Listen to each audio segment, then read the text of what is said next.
Eh bien, bonjour tout le monde. Alors aujourd'hui, on va quitter les bactéries et on va porter notre regard de microbiologiste sur les virus. Bon, je dis qu'on va quitter les bactéries, mais pas tout à fait, parce que ce matin, on va se restreindre aux virus qui infectent les bactéries, c'est-à-dire les bactériophages.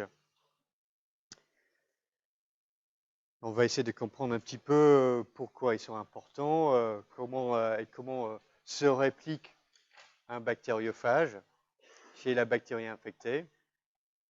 Et cet après-midi, on va considérer plutôt les infections chez l'animal, chez l'homme.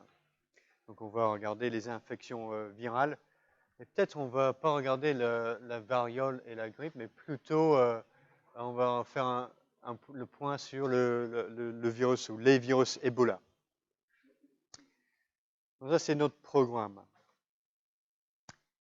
Alors déjà, peut-être la première chose à retenir sur les bactériophages, c'est que souvent, on va regarder un ou deux bactériophages modèles infectant la bactérie Escherichia coli, et on va s'arrêter là. Donc, c'est ce qu'on va faire. On va regarder la réplication du bactériophage T4 et du bactériophage lambda. Mais il n'y a pas que ça. Donc, rien que pour la bactérie Escherichia coli, on a facilement 1, 2, 3, 4, 5, 6, une bonne dizaine d'espèces de bactériophages distinctes qui peuvent infecter cette bactérie.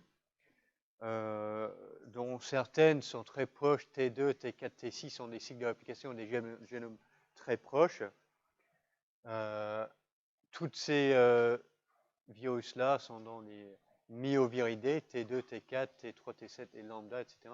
Mais il y a aussi des choses qui sont un peu plus bizarres qui infectent Escherichia coli. Donc, ça, c'est un bon truc à retenir. En gros, au moins une dizaine de bactériophages distincts pour infecter une espèce de bactérie. Et quand on regarde bien, chez n'importe quelle bactérie, on trouve des bactériophages qui sont capables d'infecter et de parasiter cette espèce de bactérie. Donc, Escherichia coli, c'est une bactérie en moins. Si on regarde chez les bacilles Gram+, il y a des phages qui les infectent. Les coques Gram+, on a des bactéries qui les infectent. Bactériophages qui les infectent. On a également les phages qui infectent les mycobactéries et les archébactéries. Donc, partout où on a les bactéries, on a des bactériophages. Et de façon plus générale, partout où on a de la vie cellulaire, on trouve des virus spécialisés pour infecter ces cellules. Et ça, c'est vrai, quel que soit l'environnement où on trouve des bactéries ou des cellules. Okay? Même les bactéries qui sont capables de pousser à 90 degrés à pH 2, bah, il y a des particules virales, les bactériophages, qui sont stables dans ces conditions-là, qui sont capables d'infecter les bactéries. Alors, on sait qu'on a beaucoup de bactéries sur la planète, et si chaque bactérie peut être infectée par une dizaine d'espèces de bactériophages, bah, il est clair qu'on doit avoir beaucoup de bactériophages sur la planète. Alors, combien sont-ils les bactériophages?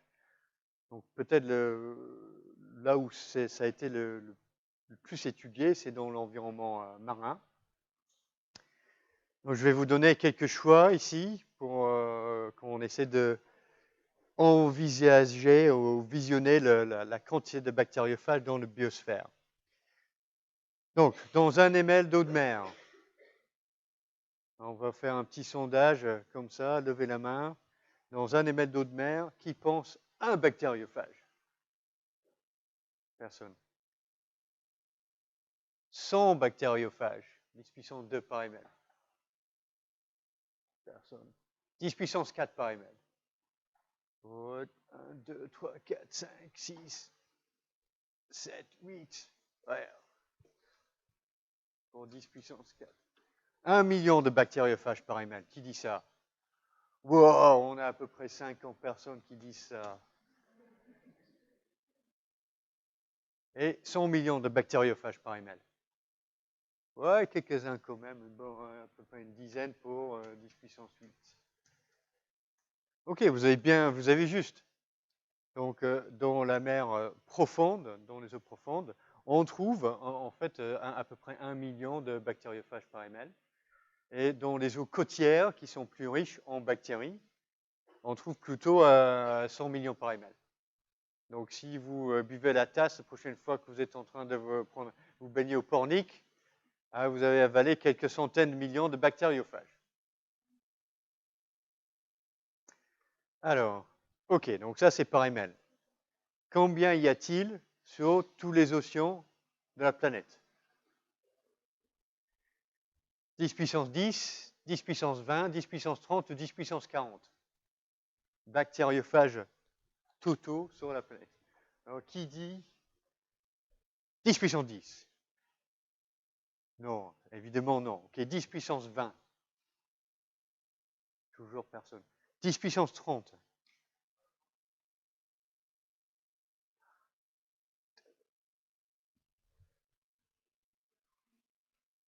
Et qui dit 10 puissance 40? Waouh, presque tout le monde. Presque tout le monde pense ça. Bah, en fait, c'est faux, ça. C'est pas bon. La bonne réponse, c'est 10 puissance 30. Bactériophage total sur la planète. Enfin, il faut connaître le volume total de l'océan, mais apparemment, c'est... alors, ça va être quoi? Ça va être... On va enlever... Donc, ça va être 10 puissance 24 litres ou un truc comme ça. Mais 10 puissance 40, c'est énorme. C'est un chiffre énorme, c'est trop. Donc, on a à 10 puissance 30. Mais en fait, moi, et je pense que vous aussi, vous avez du mal à vraiment envisager ces nombres extrêmement grands. Qui sait quelle est la différence entre 10 puissance 30, 10 puissance 40, 10 puissance 35? C'est un peu flou tout ça. Donc, pour illustrer ça, on va essayer de l'envisager autrement. Donc, si on imagine, enfin, on imagine, non, hein, on sait qu'en moyenne, chaque particule virale va contenir 0,2 femtogrammes de carbone. Alors, quelle est la quantité totale de carbone organique dans tous les virus marins? Et juste pour exprimer ça en kilos, ça va être un peu trop facile. Donc, pour le rendre plus intéressant, on va essayer de voir combien ça fait en l'équivalent de baleine bleue.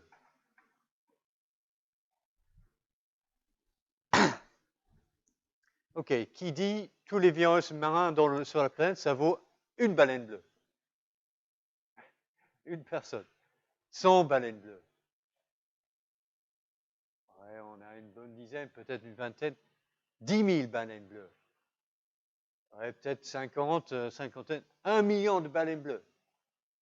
2 personnes, 3 personnes. 100 millions de baleines bleues.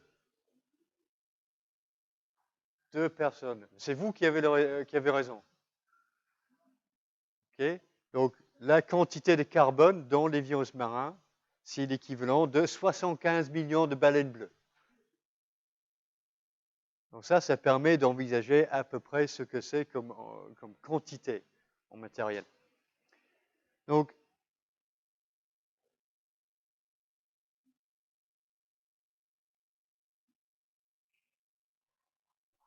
et les virus et les bactéries, qui sont majoritairement les bactériophages, les virus marins, ça c'est tout virus marin confondu, mais la plupart des cellules hôtes dans l'environnement marin, ça va être les bactéries, les prokaryotes. Donc la plupart des virus sont des bactériophages dans les océans. Donc les virus marins, c'est probablement le deuxième plus source ou je ne sais pas comment dire, ressource plus grande en carbone organique, en matière biologique, après les prokaryotes. Okay, donc on a les cellules prokaryotes, ça c'est la plus grande contribution à la biomasse sur la planète.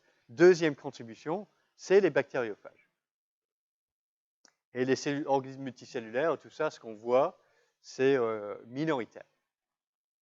Alors, une autre façon d'essayer de raisonner un petit peu la quantité de virus, c'est d'imaginer la taille ou la longueur si on mettait toutes ces particules virales bout à bout, avec une longueur moyenne de 100 nanomètres. Alors, si on les mettait bout à bout, on aurait quoi? 1 million de kilomètres? Qui dit ça? Personne. Une année-lumière, c'est-à-dire 10 puissance 13 kilomètres. Une dizaine de mains. 1000 années-lumière. Une vingtaine de mains qui montent. 10 millions d'années-lumière. 1, 2 personnes, 3, 4, 5, 6, 7, 8, 9, à peu près une dizaine. Et 1 milliard d'années-lumière. Wow, non, non.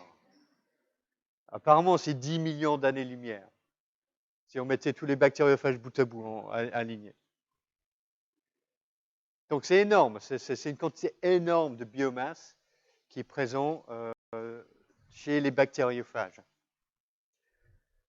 Alors, avec toute cette carbone organique, azote organique, soufre organique stocké dans les bactériophages, il est clair que les virus, les bactériophages principalement, jouent un rôle important dans les flux de matière organique dans les écosystèmes.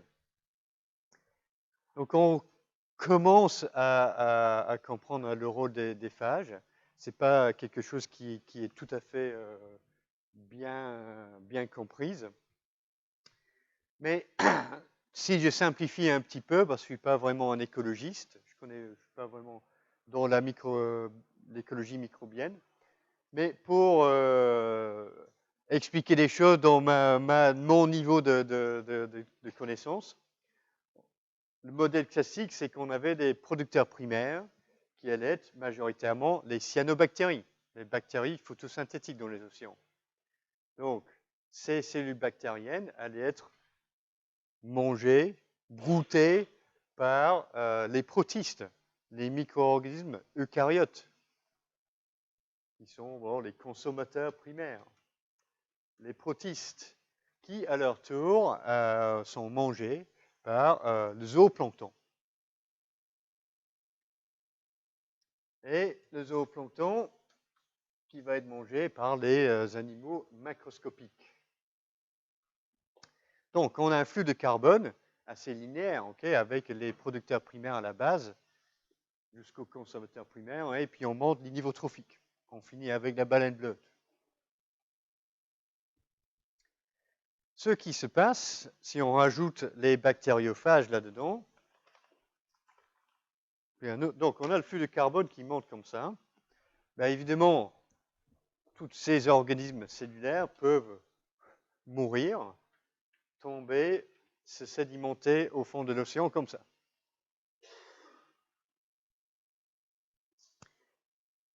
Donc on a du carbone qui sort du système. Alors ce qui se passe avec les bactériophages, c'est que l'on a nos bactériophages qui vont attaquer les cellules bactériennes, les producteurs primaires, qui vont les lyser, et ça va donner du carbone organique soluble.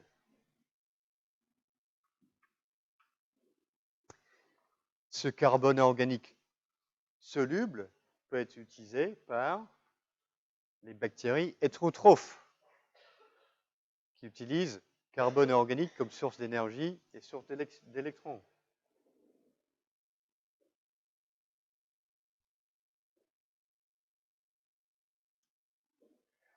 Alors, ces bactéries hétérotrophes, à leur tour, peuvent être parasitées par les bactériophages. Donc, ils vont les lyser, qui vont libérer du carbone organique soluble.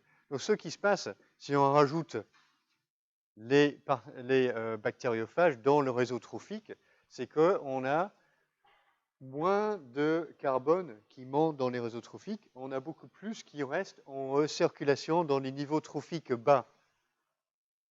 Donc les phages vont recycler le carbone organique entre les bactéries et ce stock de carbone organique soluble.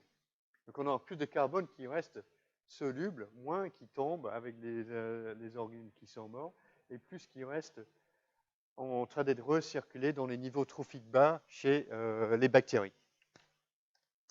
Donc ça, c'est quelque chose qui a un impact important sur la productivité des écosystèmes marins. Et on commence à tenir en compte le rôle des virus marins dans l'écologie marine. OK. Donc ça, c'est leur importance, le bactériophage dans l'environnement naturel. Alors, on va essayer de comprendre qu'est-ce qu'ils font pour se répliquer. Et quand on regarde dans l'eau de mer, chez les bactériophages, on va trouver énormément de virus, de phages qui ressemblent à ça. Ce sont les Codovirales, c'est l'ordre de virus à queue. Et donc, ces phages sont caractérisés par une morphologie typique avec une tête icosédrique en ballon, et puis une queue hélicoïdale. Alors, donc ça, c'est l'ordre de bactériophages qui sont dominants. C'est le plus grand, ce sont les virus qui sont le plus extensifs, on les trouve infectant beaucoup de bactéries différentes, et c'est aussi le plus important en termes de nombre. Alors, chez l'ordre des Codovirales, on trouve 3 familles de virus, les Myoviridés, les Syphoviridés et les Podoviridés. Elles sont caractérisées par leur morphologie. Donc, les Myoviridés, ce sont des bactériophages avec une queue longue et contractile, comme ça, c'est le bactériophage T4. Les Syphoviridés sont caractérisés par une queue longue et flexible, mais non contractile. Et les Podoviridés ont une queue courte. Donc, il y a une sorte de structure que l'on trouve sur un des sommets de l'icosèdre, de la capside icosèdrique. Donc, ça, c'est les Podoviridés. Alors, les 3 familles de virus diffèrent un petit peu dans leur style, leur mode de vie. Donc, les Podoviridés et les Myoviridés sont majoritairement les virus lytiques. Ils vont infecter la cellule bactérienne et la tuer à la fin de leur cycle de réplication. Tandis que chez les Syphoviridés, on a un mode de vie lysogène très fréquemment chez les virus de cette famille. Alors, un mode de vie lysogène, ça veut dire quoi? Ça veut dire que le phage va intégrer son génome dans l'ADN chromosomique de la bactérie sans la tuer. Donc, on appelle les bactériophages qui sont capables d'entrer dans un cycle lysogène les phages tempérés. Les phages tempérés, cycle lysogène. Et une chose, vous devez absolument vous souvenir un peu, bactériophage T4, Myoviridés, lytique. Bactériophage lambda, Syphoviridés, phage tempéré, cycle lysogène. Très important de mémoriser ça. Oui. Et la question c'est, lytique c'est quoi? Lytique, ça veut dire que le phage va infecter la cellule et à la fin de l'infection, la cellule bactérienne sera lysée. Elle sera explosée pour libérer plus de bactériophages.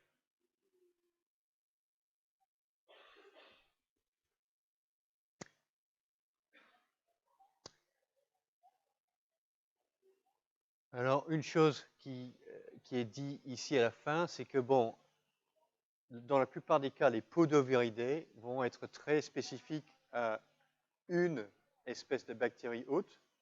Donc, ils vont infecter cette espèce et pas d'autres. Au contraire, les Myoviridés vont pouvoir avoir la capacité d'infecter et de tuer plusieurs espèces de bactéries hôtes. Ils ont un spectre d'hôtes assez large. Et les Syphoviridés sont un petit peu intermédiaires.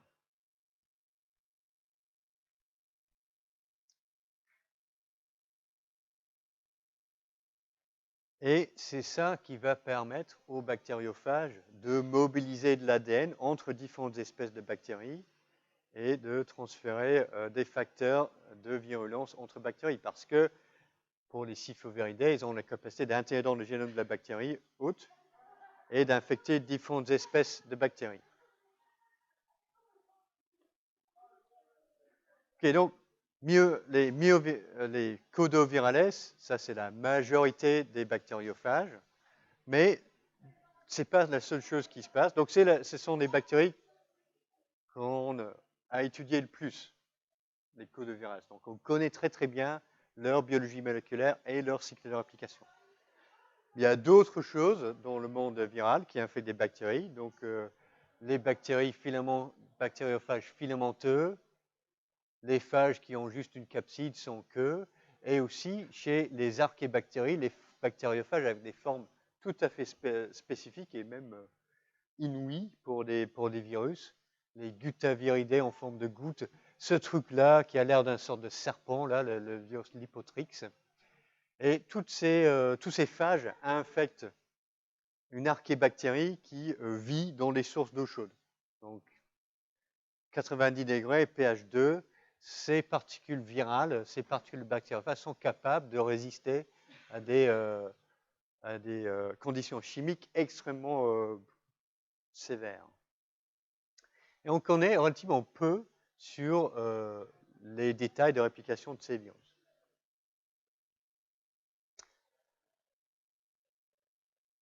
Ok, donc on va essayer de considérer le mode de réplication des bactériophages et principalement le cycle lytique. Okay.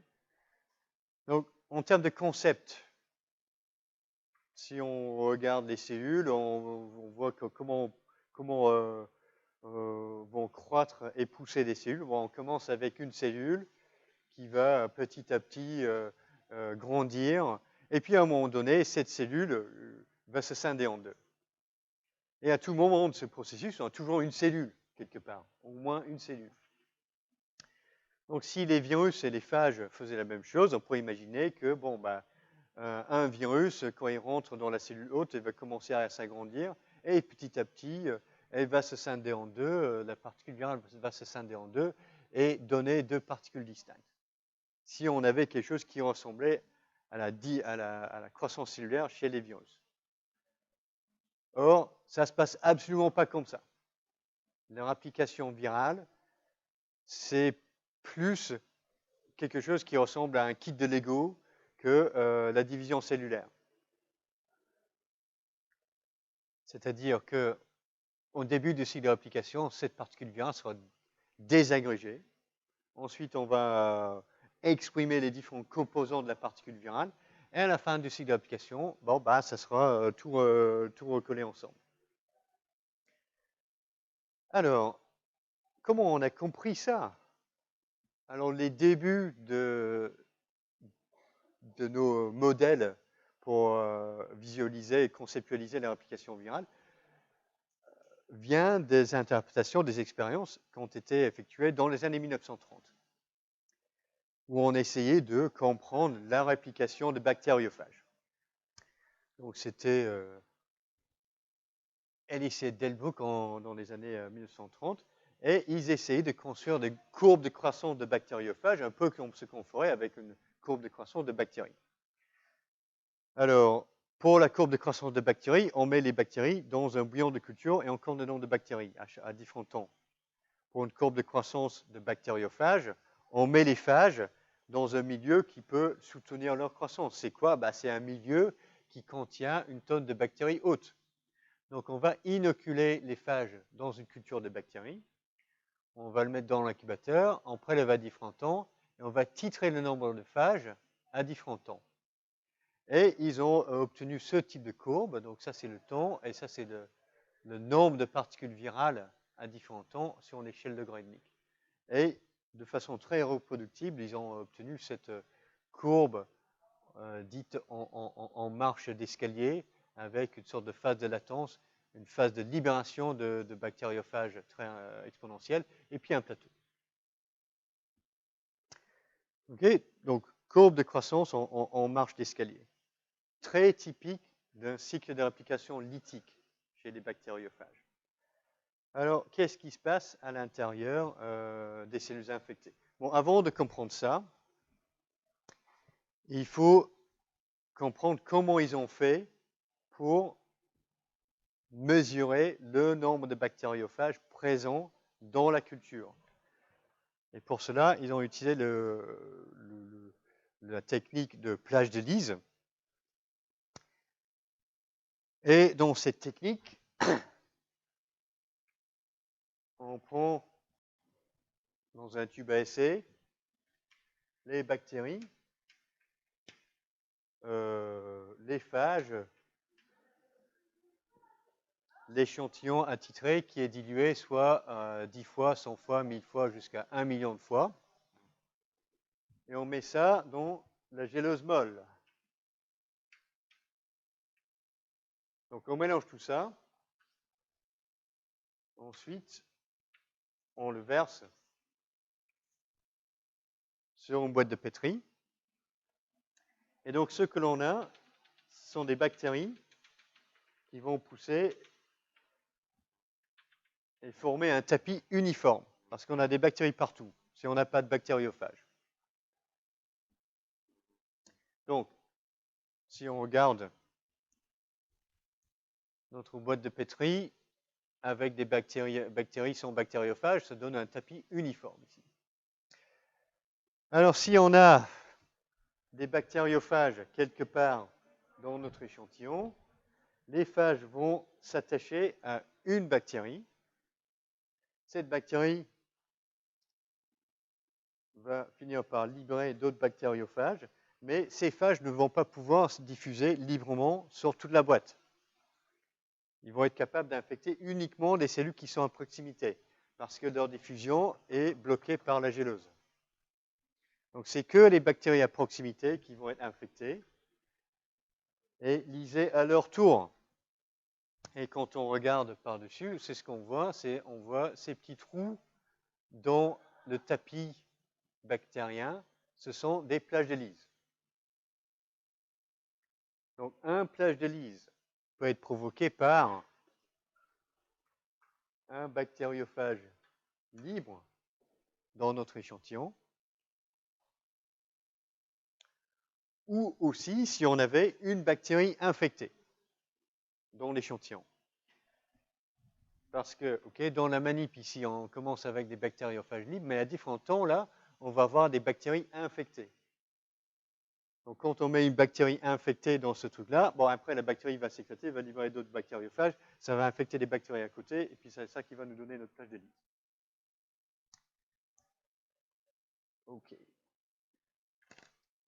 Donc, gardez ça en tête. Et je vais vous poser une petite question sur mClickers, là, pour voir si vous avez intégré les points principaux sur les généralités bactériophages.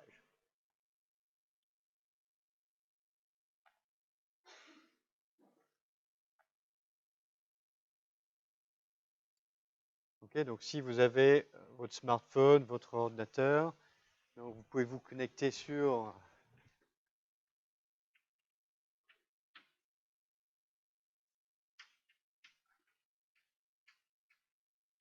respond.cc et le code c'est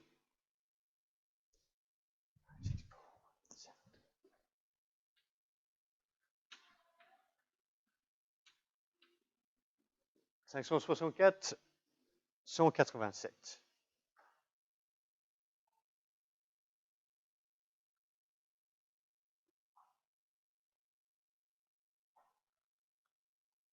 Si vous n'êtes pas connecté, c'est ça les questions.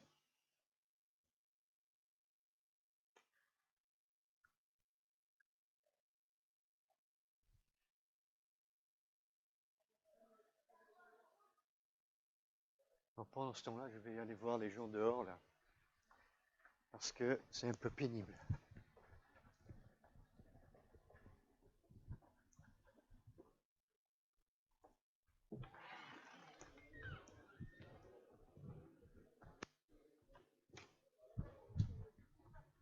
Ah, excusez-moi, j'ai cours là, et puis vous faites un peu trop de bruit. Est-ce que vous pouvez le baisser un petit peu ou Merci.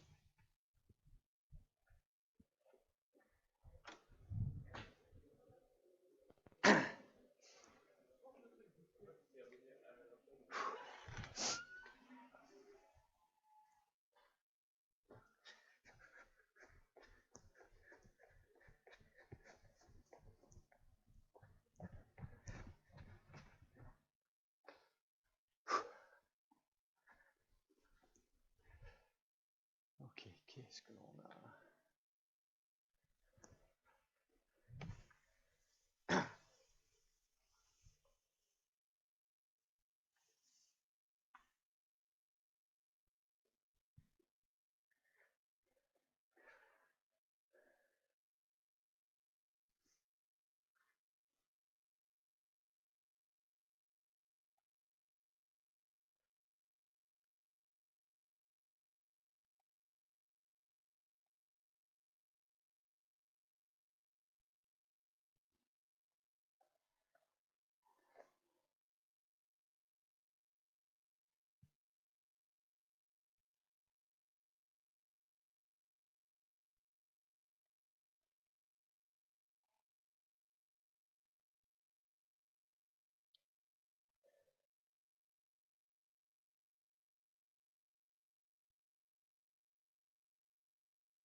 Ok.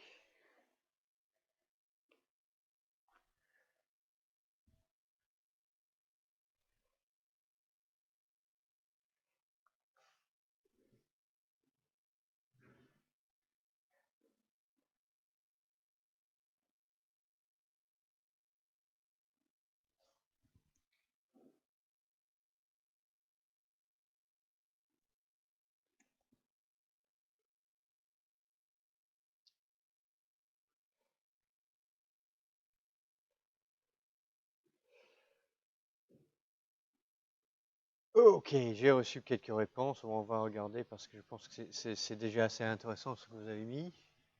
Donc on va voir ce que ça donne.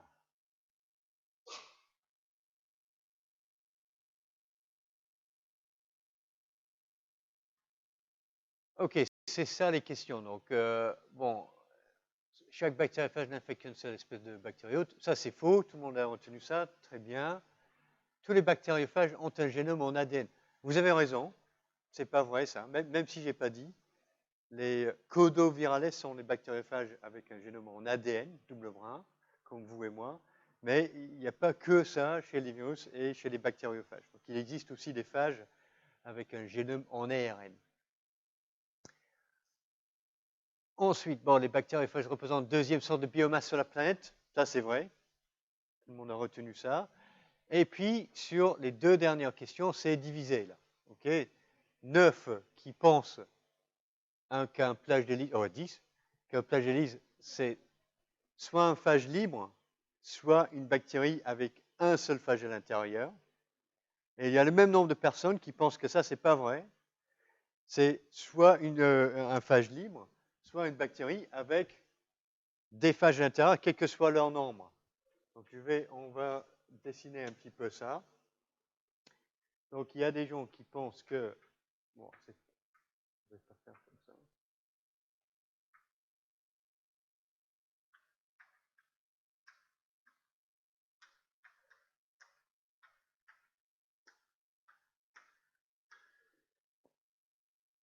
Alors, donc on a 10 personnes qui disent que ça donne un flagellise, 10 personnes qui disent que ça donne un flagellise. Et j'imagine que les gens qui ont dit que un flagellise, c'est soit un phage libre, soit un bactérie avec un seul phage à l'intérieur, ils imaginent que ça va donner, dans le cas courant, 4 flagellises. Mais en fait, c'est faux. C'est pas ça. Parce que quand cette bactérie infectée est mise sur la boîte de pétri, elle est encore intacte. Okay? Donc, elle est sur un seul endroit dans l'espace. Après, elle va libérer plusieurs particules virales, mais toutes ces particules virales ne vont pas pouvoir diffuser dans la gélose molle. Donc, elles vont juste être là localement et ça va donner une plage de Lise. D'accord? Donc, la réponse correcte ici, c'était la cinquième. Là. Un plage de Lise représente soit un phage libre, soit un bactérien infecté, quel que soit le nombre de phages à l'intérieur. Oui.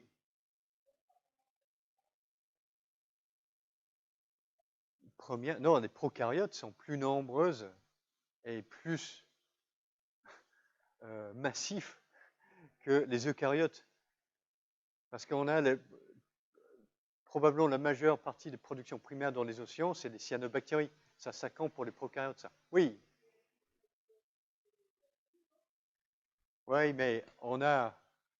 Attends, mais c'est probablement 1000 fois plus de matière minimum dans une cellule bactérienne que dans une particule de bactériophage. Donc même si les bactériophages sont un peu plus nombreux que les bactéries, ça fait qu'en termes de masse, les bactéries comprennent plus de masse dans le biosphère. Donc les phages sont deuxième en termes de masse, mais peut-être égal ou supérieur en termes de nombre.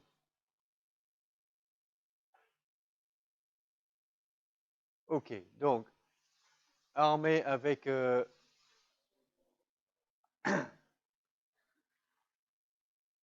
cette compréhension de notre histoire de plage de Lise,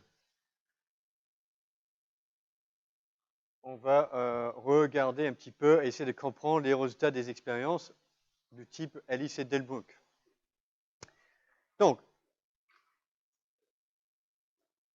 la courbe de croissance en marche d'escalier, c'est comme ça. Et donc, on peut distinguer une phase de latence où le nombre de plages de Lise reste constant dans le temps. Ensuite, une phase de relargage ou de libération de bactériophages qui est exponentielle. Puis ensuite, un plateau. Donc, le modèle initial qu'avaient des gens, c'était que, bon, on a au départ, notre bactériophage veut venir infecter la cellule. Il rentre dans la cellule, on a un phage à l'intérieur. Il va se répliquer à l'intérieur de la cellule. Donc, ici, on a une seule bactérie infectée avec un phage, une seule bactérie infectée avec 4 phages. Mais du coup, ça reste plat la courbe ici, parce que une bactérie infectée, quel que soit le nombre de phages à l'intérieur, ça donne un seul plage de Lise. Et après, cette bactérie sera lysée et va libérer les bactériophages. C'est ce qu'on voit ici avec la phase de relargage ou de libération. Et une fois que ces phages sont libérés, sont à l'extérieur de la cellule, on compte un phage va donner un plage de Lise. Donc ça, c'était le premier modèle.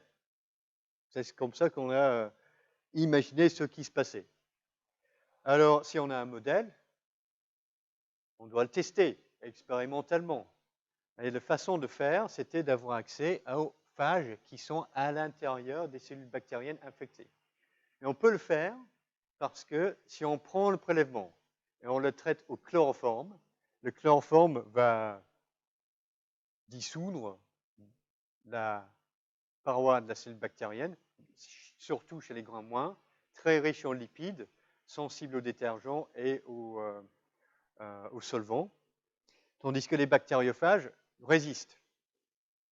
Donc en rajoutant le chloroforme dans l'échantillon, on peut libérer les bactériophages qui sont à l'intérieur d'une cellule infectée et donc les compter. Donc, dans cette manip, on compte les bactériophages, pas les cellules infectées. Et les bactériophages qui soient à l'intérieur ou à l'extérieur de la cellule. Donc, on démarre avec notre courbe que l'on avait au départ. Ça, c'est ce qu'on va compter, phage plus bactéries infectées. Quand on ajoute le chloroforme, on va dissoudre la cellule infectée, libérer les phages à l'intérieur. Et c'est ça que l'on voit. Et la grande surprise, c'était qu'à des temps précoces, juste après l'infection, on ne détecte rien. Il n'y a pas de phage infectieux à l'intérieur de la bactérie juste après l'infection. Donc ça, c'était la grande surprise de cette manip. Et c'est ce qu'on appelle la phase d'éclipse. C'est le temps juste après l'infection où on ne détecte plus de phage infectieux. Alors, qu'est-ce que ça veut dire en termes de cellules et particules virales? Donc, ça veut dire que juste après l'infection, le bactériophage en tant que tel disparaît. Il n'existe plus. Et ce que l'on a, c'est une cellule infectée. Et au temps précoce après l'infection, la cellule infectée ne contient pas de bactériophages. Alors on commence à voir les bactériophages à l'intérieur de la cellule à partir de ce point-là. Et donc c'est pour ça que cette courbe-là augmente plus rapidement que notre deuxième courbe, si on a une augmentation du nombre de phages à l'intérieur des cellules pendant cette phase ici. Et c'est ça qui est suivi par la libération des bactériophages.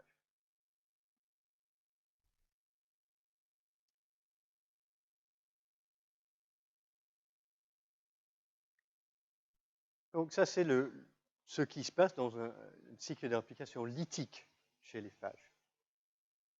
Et on peut visionner ça par microscopie électronique.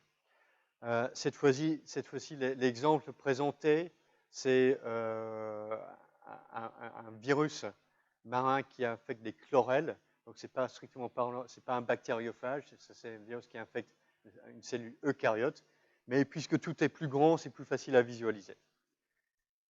Donc, on a les étapes précoces dans leur application, c'est l'attachement à la surface de la cellule, suivi par l'entrée. Donc, le bactériophage va casser un petit peu la paroi de la cellule hôte.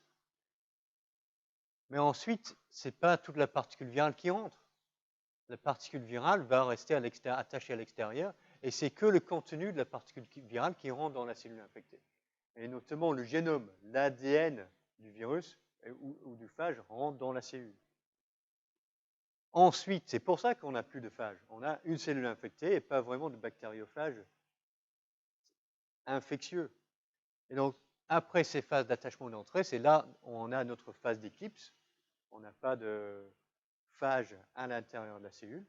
Et plus loin, ou plus tardivement, on commence à revoir apparaître les particules virales. Ici, c'est dans le noyau de cette cellule infectée, qui vont se former, qui vont s'accumuler. Et puis finalement, la cellule sera lysée et les particules virales seront libérées dans le milieu externe.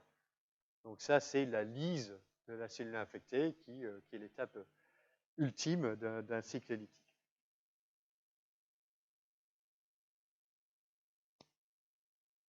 Okay.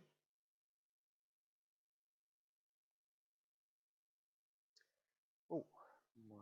Donc, pour n'importe quel virus, bactériophage, virus des eucaryotes, virus qui infecte des archébactéries, on peut diviser le cycle de réplication en différentes étapes. N'importe quel virus doit accomplir toutes ces étapes. Bon, l'attachement et l'entrée dans la cellule. À un moment donné, le virus va se libérer son génome. Donc, le génome viral sera libéré de la capside. C'est ce qu'on appelle la décapsidation. Une fois que le génome est libéré, il doit être répliqué et les protéines virales doivent être exprimées à partir de ce génome. Donc, on réplique le génome, on fait plus de copies d'ADN ou d'ARN génomique du virus, on exprime les protéines virales, ensuite on va les assembler pour faire de nouvelles particules virales qui vont être libérées d'une façon ou d'une autre. Et donc on a commencé par une particule virale libre au départ, on récupère des particules virales libres à la fin, donc ça c'est un cycle de réplication lytique. Chez n'importe quel virus, mais c'est aussi vrai pour les bactériophages.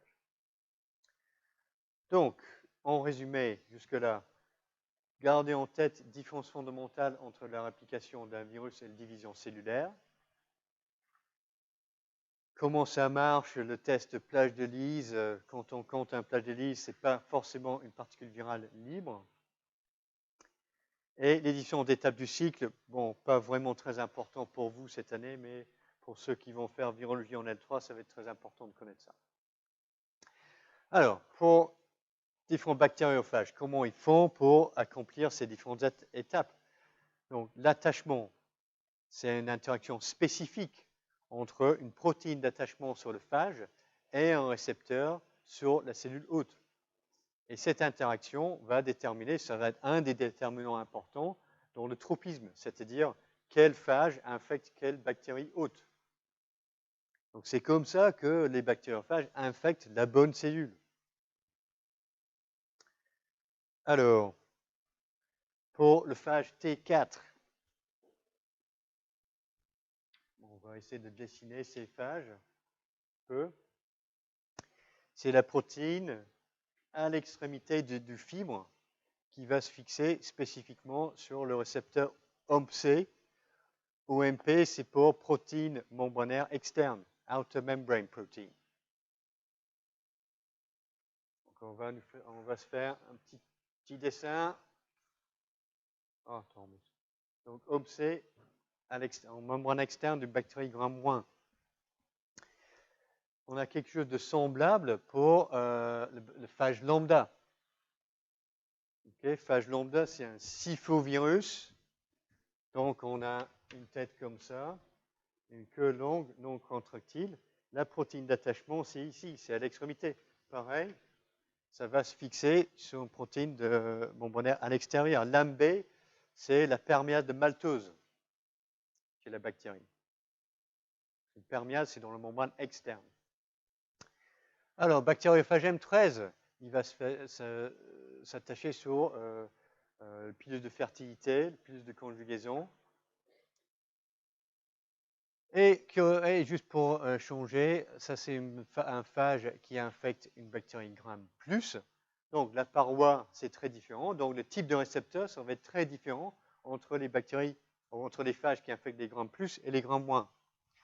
Alors, pour une bactérie Gram+, on a couche de peptidoglycane très épaisse, membrane plasmique. La protéine UEB, qui est le récepteur, c'est une grande protéine qui va traverser la couche de peptidoglycane. Donc, il y a une partie qui est disponible à l'extérieur de la cellule bactérienne pour l'attachement du bactériophage. Donc, en quelque sorte, quel que soit le récepteur ici, il doit être quelque part à l'extérieur de la paroi de la bactérie hôte. Donc, ça, c'est l'attachement. Pas la peine de juste se coller à l'extérieur. Une étape essentielle dans l'application du phage, c'est de faire rentrer son ADN dans la cellule hôte. Donc, comment ils font ça? Ils font ça, les bactériophages, pour les myoviridés. Les bactériophages avec une queue longue contractile. Il y a toute une mécanistique qui fait que, après l'attachement à l'extérieur, la queue se contracte et va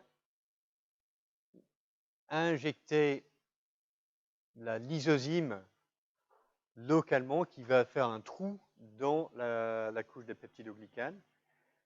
Et ensuite, la queue va continuer à se contracter, va former une sorte de tube ou comme une seringue qui va injecter l'ADN à l'intérieur du cytosol de la bactérie infectée. Donc il y a une entrée par lyse locale de la paroi bactérienne pour le bactériophage T4, T2, toutes les myoviridés. Alors pour visualiser ça un peu mieux, un peu plus clairement, je vous propose cette vidéo où on a une visualisation des différentes étapes. Et dans ce truc-là, toutes les protéines du phage représentées sont des vrais modèles structurels. C'est la vraie structure, ce n'est pas une impression d'artiste. Hein. OK. OK, si Windows veut bien, on va regarder la vidéo. Et si... Ah! Unavailable, tu rigoles ou quoi?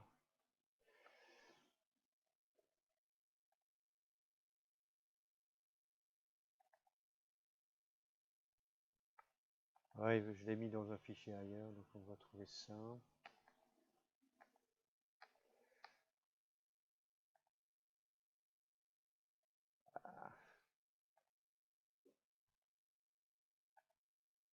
Ouais, allez, ça vaut la peine d'être vu. Si vous voulez bien rester avec moi. Pas éternellement. OK.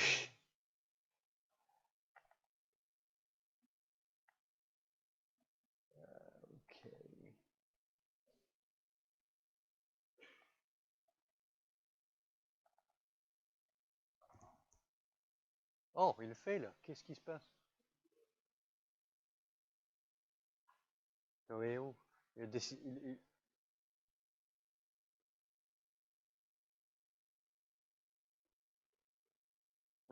vais revenir sur...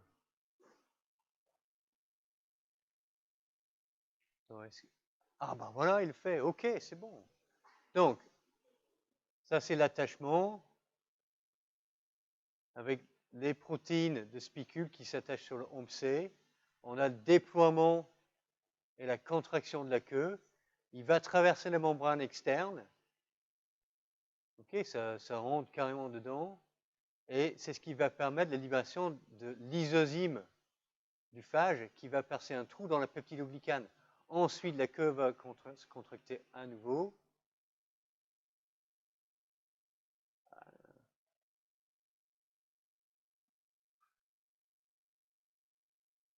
Et contracter à nouveau. Ah, ok, bon. Et c'est ça qui permet à l'ADN de rentrer dans le cytosol, la bactérie infectée. Donc ça, c'est les premières étapes d'infection d'une bactérie par un phage T4. Okay, une fois que donc, les protéines de phage restent à l'extérieur, ce qui rentre dans la cellule, bah, c'est l'ADN du bactériophage. Deux choses qui doivent se passer. Bon, il doit répliquer son génome, parfois plus de copies de cet ADN, et il doit exprimer ses protéines pour exprimer des protéines du bactériophage. Une fois qu'on a les deux, on peut reformer un nouveau bactériophage. Donc, prochaine étape, c'est expression et réplication génomique. Donc, pour le bactériophage, pour le phage T4, cycle éditique, comment ça marche? Donc, on a l'ADN qui rentre et on a très rapidement l'expression de gènes précoces.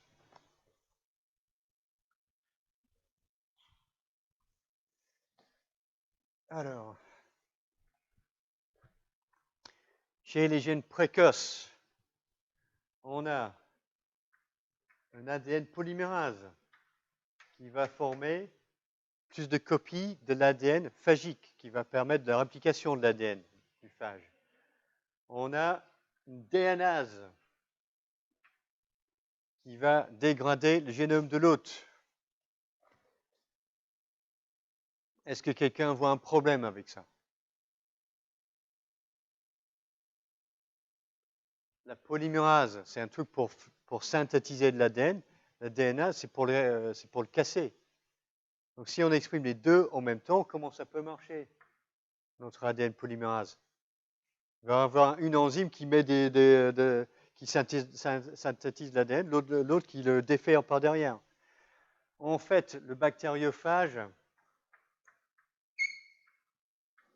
voilà. Donc, un autre gène précoce,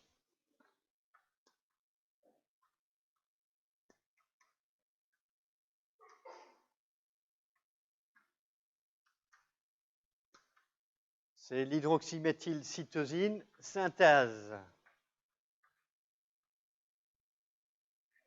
Donc, cette enzyme va modifier chimiquement tous les résidus de cytosine, et ce sont les résidus modifiés qui sont intégrés dans l'ADN du bactériophage par l'ADN polymérase. Donc, l'ADN du bactériophage est chimiquement distinct de l'ADN de la cellule hôte. Donc, la DNase va digérer l'ADN de la cellule hôte, mais pas l'ADN du bactériophage. Donc, il détruit l'ADN de la cellule hôte et il va utiliser les nucléotides qui sont libérés pour synthétiser son propre ADN. Donc, OK jusque-là. Après la réplication de l'ADN phagique, on aura l'expression des ARN tardifs.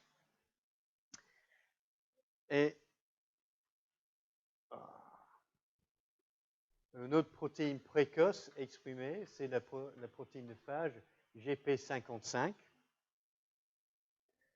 Le GP55, il agit comme un facteur sigma pour l'ARN polymérase bactérienne. Donc, normalement, on a alpha 2, bêta, bêta prime et un facteur sigma. Ça, c'est l'ARN polymérase bactérienne. Le facteur sigma 70, il permet l'expression des gènes précoces. Le GP55 va remplacer ça. Et c'est ça qui va permettre de transcrire les gènes tardifs du bactériophage. Donc on n'a pas tous les gènes du phage exprimés en même temps. D'abord des gènes précoces impliqués dans la réplication de l'ADN et le contrôle de réplication, et ensuite les gènes tardifs. Donc les gènes tardifs, c'est quoi? Bon, les gènes tardifs, ça va être les protéines de structure du bactériophage et aussi les protéines impliquées dans la libération du bactériophage. Parce qu'à la fin, on doit lyser la cellule hôte. Ça ne va pas se faire tout seul, ça. Donc, à la fin du cycle de réplication lytique, on a l'expression d'une lysozyme phagique qui va cette fois-ci exploser la bactérie de l'intérieur, et ce qu'on appelle un howlin, une protéine qui va percer des trous dans la membrane plasmique et laisser la lysozyme avoir accès à la couche de peptidoglycane. Donc, à retenir les gènes tardifs, protéines de structure et les protéines impliquées dans la libération du bactériophage. Et c'est pour ça qu'on ne peut pas exprimer les gènes tardifs tout de suite. Si le phage exprimait la lysozyme tout de suite après être rentré dans la cellule, elle aura explosé la cellule infectée avant d'avoir formé des phages. Donc ça ne marcherait pas. Okay, donc c'est pour ça que c'est très important d'avoir ce système-là avec l'expression tardive qui dépend de l'expression d'un gène précoce.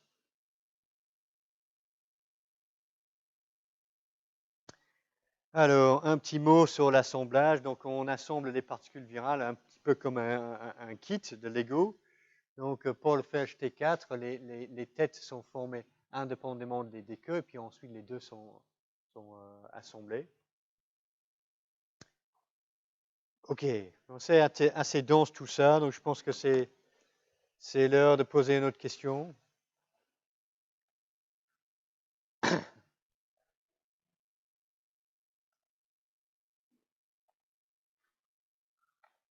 Alors,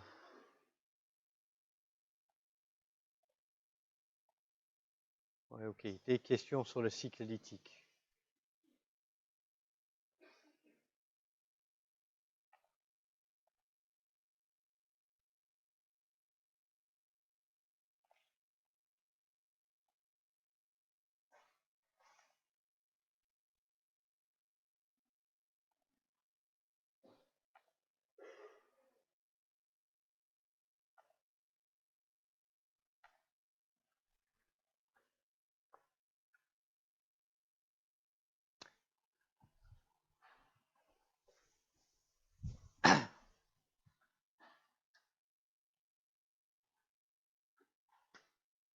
OK. 59, 56, 14.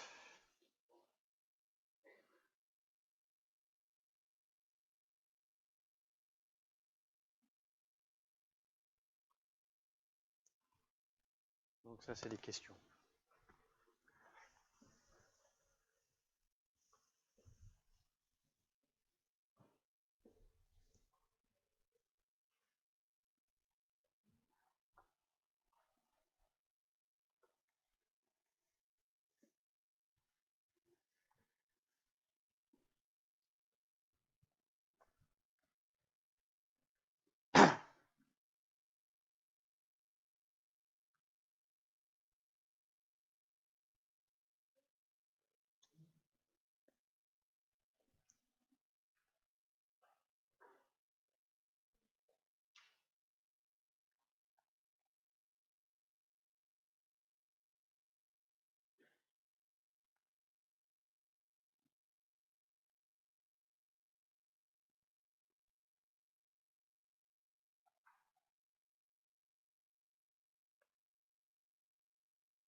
Ok, donc voilà les résultats. Globalement, c'est bon pour ça. Première question, donc le cycle d'infection commence avec l'interaction de protéines d'attachement et un récepteur. Oui, c'est vrai. Tout le monde est bon là pour ça. Suite à cette interaction, le phage rentre dans la bactérie. Non, c'est faux. C'est l'ADN qui entre dans la bactérie. Le reste des protéines et tout ça, ça reste à l'extérieur. Donc c'est que le génome qui entre. Les gènes précoces impliqués dans la liste de la bactérie infectée, tout le monde est bon. Non, c'est pas vrai. Chez le bactériophage T4, protéine de GP55 est essentielle pour l'expression des gènes tardifs. Oui, c'est vrai.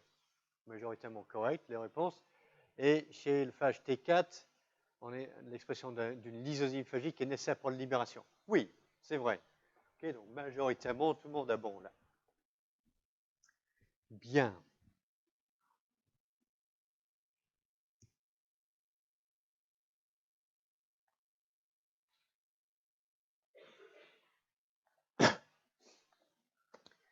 Ok, donc on a un petit quart d'heure pour essayer de comprendre un cycle de réplication lysogène chez les bactéries tempérées. C'est tout ce qu'on a vu jusqu'à présent, c'est le cycle lytique chez bactériophage T4. Alors, quand on infecte des bactéries Escherichia coli par un phage lambda, on voit deux types de cycles de réplication et que l'on peut voir directement ici sur la petite vidéo. Donc, on a modifié le bactériophage lambda pour exprimer la protéine fluorescente verte, la GFP. Donc, les cellules infectées vont devenir GFP positives. Alors, donc, si on démarre ça, ok, jusque-là, on a une cellule infectée ici et une cellule infectée là, GFP+. Qu'est-ce qui va se passer? Ok, cette cellule-là, elle est explosée, l'infection lytique. Sur celle-ci, qu'est-ce qui va se passer? Ben, ma foi, elle va continuer à pousser, elle se divise, elle mène sa petite vie des bactéries, elle est toute contente, et ça ne semble pas la déranger du tout le fait qu'elle soit infectée par un phage. Donc, c'est ce qu'on appelle l'infection par un phage tempéré. Donc, c'est tempéré parce que l'infection ne mène pas à la mort de la cellule infectée. C'est aussi ce qu'on appelle un cycle lysogène. Alors, qu'est-ce qui se passe dans les deux cas? Okay. Donc, pour cette cellule-là, la cellule avec l'infection lytique, bon, le bactériophage arrive à la surface de la cellule, il injecte son ADN. Les gènes précoces seront exprimés qui vont contrôler la réplication de l'ADN. Ensuite, on aura l'expression des gènes tardifs, formation de particules virales dans la cellule hôte, puis à la fin, la lyse de la cellule infectée. Donc ça, c'est cycle lytique, un peu comme T4. Dans cette cellule-là, okay, la petite cellule qui survit, qui commence à se diviser, continue à se diviser, là, on aura un cycle de réplication lysogène, cycle lysogène. Alors, dans ce cas, qu'est-ce qui se passe ici? Donc ça, c'est l'extérieur, la paroi de la bactérie. Ça, c'est le chromosome bactérien en bleu ici. Donc, les étapes très précoces, c'est la même chose. L'ADN du phage rentre dans le cytosol, il va se circulariser. Et cette fois-ci, au lieu d'exprimer des gènes qui sont impliqués dans la réplication de l'ADN du bactériophage et ensuite enchaîner sur l'expression des gènes tardifs, on a une intégrase qui est exprimée qui va catalyser l'intégration de l'ADN phagique dans le chromosome bactérien. Certains gènes phagiques peuvent être exprimés, comme la GFP ici, mais il n'y aura pas d'expression des gènes tardifs.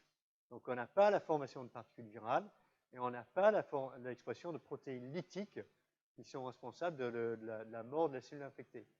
Donc du coup, cette cellule infectée peut se diviser et chaque fois qu'elle se divise, elle va répliquer son ADN et aussi le génome du bactériophage qui est intégré dans le chromosome bactérien. Donc, on appelle ce phage ou le génome du phage qui est intégré dans le génome de la bactérie un prophage.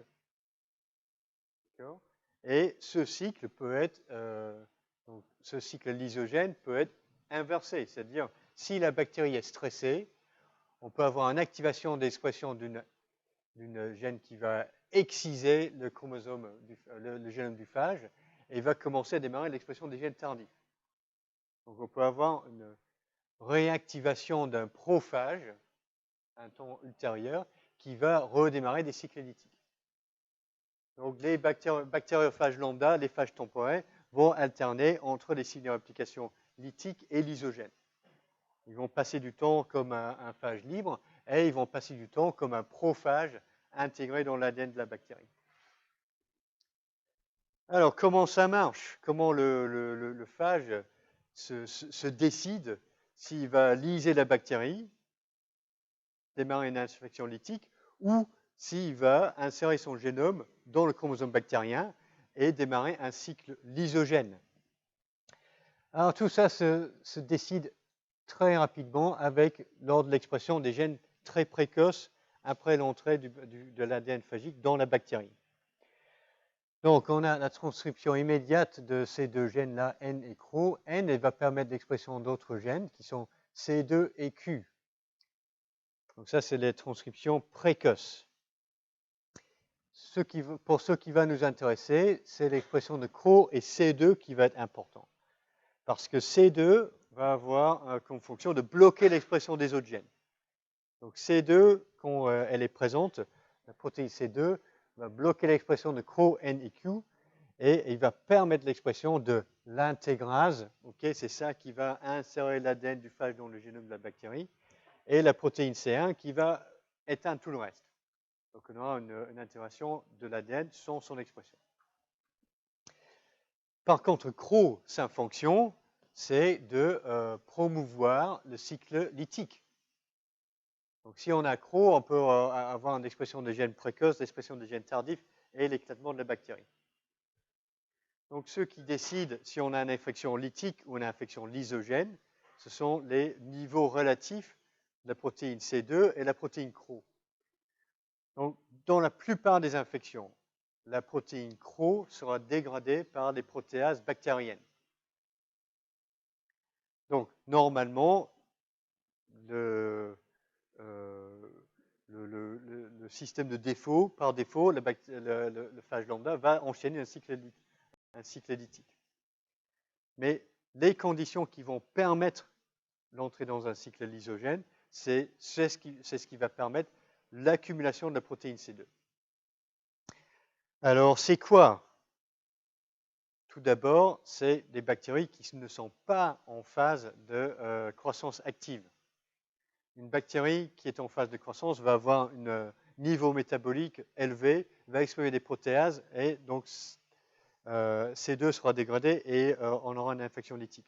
Une bactérie qui ne pousse pas, qui n'est pas en phase de croissance, aura un niveau métabolique faible, peu de protéases dans le cytosol et ça va favoriser un cycle lysogène. Une autre condition qui va favoriser un cycle lysogène, c'est quand on a plusieurs bactériophages qui infectent la bactérie en même temps. Dans ce cas-là, on aura beaucoup de CRO, de C2 qui est exprimé, et donc ça va dépasser l'activité protéasique qui existe. Donc, dans cette condition-là, on favorise aussi la lysogénie. Alors, pourquoi c'est si compliqué? C'est un système compliqué, tout ça. Vous n'allez pas me dire que c'est tout simple. Non, c'est compliqué. Pourquoi faire compliqué quand on peut faire plus simple? Si les choses sont compliquées, ça veut dire qu'il y a un avantage qui est tiré par le bactériophage. L'avantage pour le bactériophage, c'est de modifier sa stratégie de réplication en fonction de l'état de la cellule hôte. Dans le cas où on a 10 bactériophages et une seule cellule hôte, ce n'est pas la peine de faire une cycle lytique parce que toutes les phages qui seront libérées à la fin ne vont pas trouver une autre cellule hôte à infecter. Donc, il vaut mieux démarrer un cycle lysogène, intégrer son ADN dans le chromosome bactérien, laisser la bactérie pousser et répliquer son ADN avec la bactérie.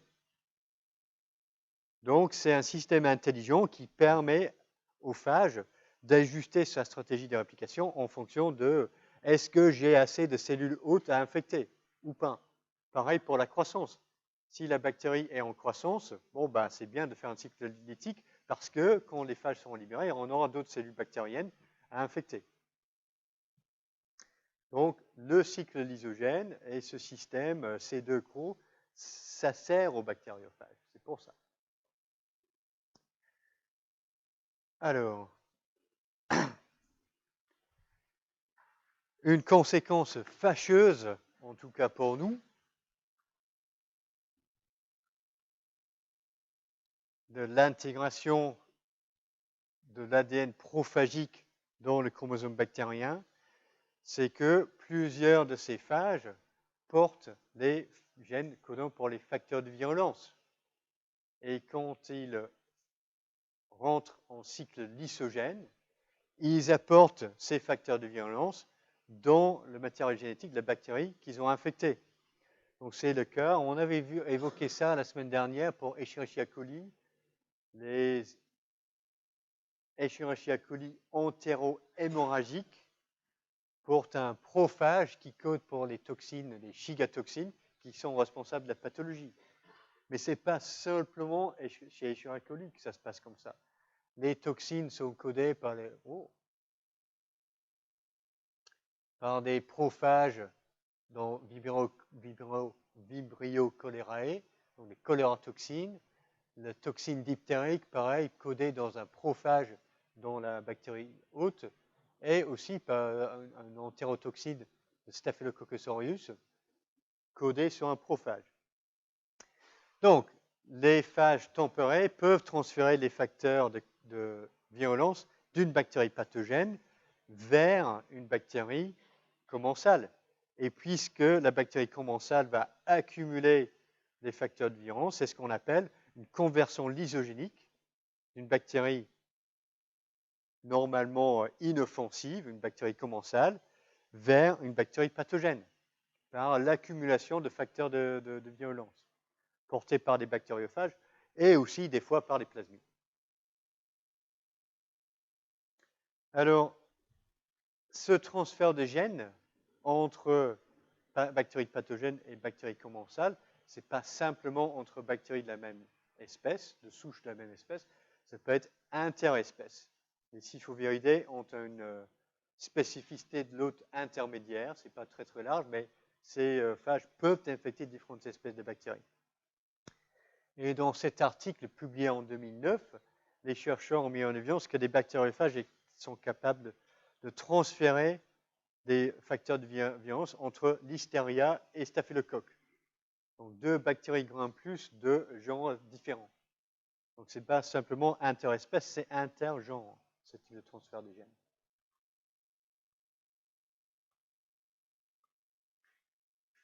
OK, donc, réplication de bactériophages, les choses à retenir.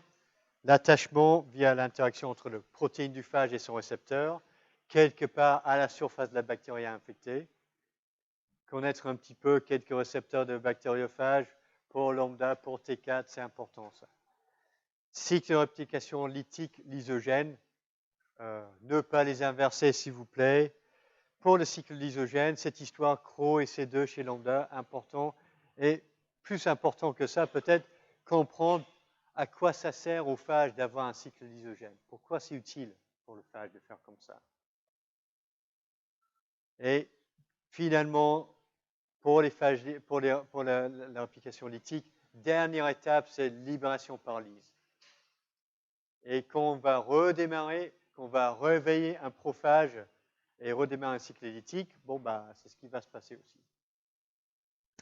Et résumé pour tout le monde, pour tout ce cours, c'est ça. Bon, je pense qu'on arrête là, puis on se revoit à 14h pour virus eucaryote et infection virale.